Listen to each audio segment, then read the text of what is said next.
एक बार बादलों ने हड़ताल कर दी और 10 साल के लिए हड़ताल की। इसकी जानकारी जब किसानों को लगी तो किसानों ने सोचा कि जब बादल बरसने ही नहीं है तो हम खेती के औजारों का करें क्या। तो उन्होंने भी खेती के जो औजार थे सब पैक किए और एक कमरे में रख दिए। एक दिन जब बादल एक गांव से निकले तो उन्होंने क्या देखा कि एक जो किसान है वो अपने खेतों में बराबर खेती किए जा रहा है।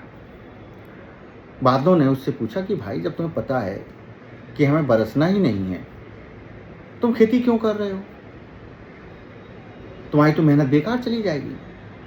तो किसान ने कहा कि भाई, मैं खेती इसलिए कर रहा हूँ कि ठीक है, आपका काम है बरसने का, आप जब बरसेंगे, लेकिन कहीं ऐसा ना हो कि मैं जब 10 साल बाद खेती करूँ, जब आप बरसें, तो मैं खेती करना भूल जाऊँ, इसलिए मैं खेती कर रहा हूँ।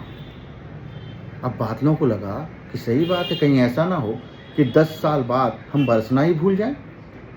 इसीलिए जो बादल थे वो तुरंत बरस गए और जैसे ही तुरंत बरसे तो यहाँ पर उस किसान की खेती बहुत अच्छी हुई, लेकिन जो अन्य किसान थे वो बेचारे हाथ मल के रहे। मॉरल ऑफ द स्टोरी ये कहती है कि भाई, विपरीत परिस्थितियाँ भी आपके सामने हैं, तब भी मेहनत करना बंद मत करो।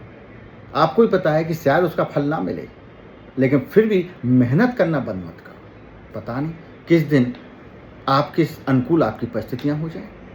इसलिए कहा जाता है कि जो पानी से नहाते हैं वो अपना सिर्फ लिबास बदलते हैं, और जो पसीने से नहाते हैं वो इतिहास बदल देते हैं। जय हिंद बेटा।